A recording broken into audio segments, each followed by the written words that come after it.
ತಮ್ಮ ಪ್ರಾಸ್ತಾವಿಕ ನುಡಿಯಲ್ಲಿ ಎಲ್ಲರಿಗೂ ಮನಮುಟ್ಟುವಂತೆ ಹೇಳಿದ್ದಾರೆ. ಅಂದರೆ ಈ ಪಂಚಾಯಿತಿ ವ್ಯಾಪ್ತಿಯಲ್ಲಿ ಸರಿಸುಮಾರು ಒಂದು 4 ಎಕರೆ ಭೂಮಿಯಲ್ಲಿ ಅರ್ಹ ಫಲಾನುಭವಿಗಳನ್ನು ಗುರುತಿಸಿ ಅವರ ಆದಾಯದ ಮಟ್ಟ ಕನಿಷ್ಠ ಅಂದರೆ ಈಗ ನಾರ್ಮ್ಸ್ ಪ್ರಕಾರ 1,20,000 ಅಂತವ್ರೆ, ಹಳೆಯ ನಾರ್ಮ್ಸ್ ಪ್ರಕಾರ 32,000 ಅಂತ ತಿಳಿಸಿದ್ರು. ಅಂಥವ್ರನ್ನ ಗುರುತಿಸಿ ಯಾವುದೇ ರೀತಿಯ ರಾಜಕೀಯ ಪ್ರಭಾವಕ್ಕೆ ಒಳಗಾಗದೆ ಅವರಿಗೆ ನೇರವಾಗಿ ತಲುಪಿಸಬೇಕು ಅಂತ ವಿವರಣೆಯನ್ನ ನೀಡಿದ್ದಾರೆ. ಆ ರೀತಿಯಲ್ಲಿ ಎಲ್ಲ ಫಲಾನುಭವಿಗಳು ಇದರ ಅನುಕೂಲವನ್ನ ಪಡ್ಕೋಬೇಕು.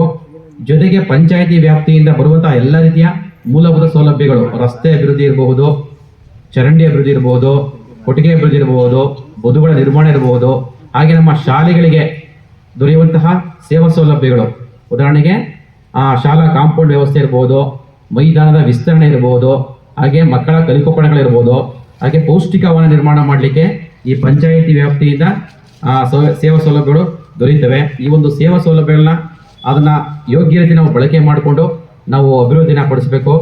ಜೊತೆಗೆ ನಮ್ಮ ಸರ್ಕಾರದ ವತಿಯಿಂದ ನಮ್ಮ ಶಾಲಾ ಮಕ್ಕಳಿಗೆ ಅನೇಕ ರೀತಿಯ ಸೇವಾ ಸೌಲಭ್ಯಗಳು ದೊರೀತಾ ಇದೆ. ಉದಾಹರಣೆಗೆ ಶಾಲೆ ಪ್ರಾರಂಭ ಆದ ಕೂಡಲೇ 2 ಜೊತೆ ಉಚಿತ ಸಮವಸ್ತ್ರವನ್ನು ಕೊಡ್ತೀವಿ, ಜೊತೆಗೆ ಶೂ ಮತ್ತು ಸಾಕ್ಸ್ ಕೊಡ್ತೀವಿ.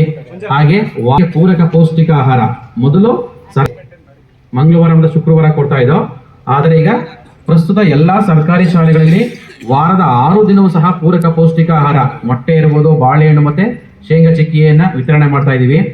ಆ ಉಳಿದ 4 ದಿನವನ್ನ ನಾವು ಸರ್ಕಾರೇತರ ಸಂಸ್ಥೆಯಂತಹ ಅಜಿತ್ ಪ್ರೇಮ್ಜಿ ಫೌಂಡೇಶನ್ ವತಿಯಿಂದ 3 ವರ್ಷಕ್ಕೆ ಸರ್ಕಾರ ಒಂದು ಒಪ್ಪಂದವನ್ನು ಮಾಡಿಕೊಂಡಿದೆ. ಸುಮಾರು 1,591 ಕೋಟಿ ವೆಚ್ಚದಲ್ಲಿ ಎಲ್ಲ ನಮ್ಮ 40,000 ಮಕ್ಕಳಿಗೆ ಆ ಪೂರಕ ಪೌಷ್ಟಿಕ ಆಹಾರವನ್ನು ಕೊಡಬೇಕು ಅಂತ ಒಪ್ಪಂದ ಮಾಡಿಕೊಂಡು ಶಾಲೆಯಲ್ಲಿ ಮಕ್ಕಳ ಪೌಷ್ಟಿಕತೆ ಹೆಚ್ಚಿಸಲಿಕ್ಕೆ ಪೂರಕ ಪೌಷ್ಟಿಕ ಆಹಾರವನ್ನು ವಿತರಣೆ ಮಾಡ್ತಾ ಇದೆ.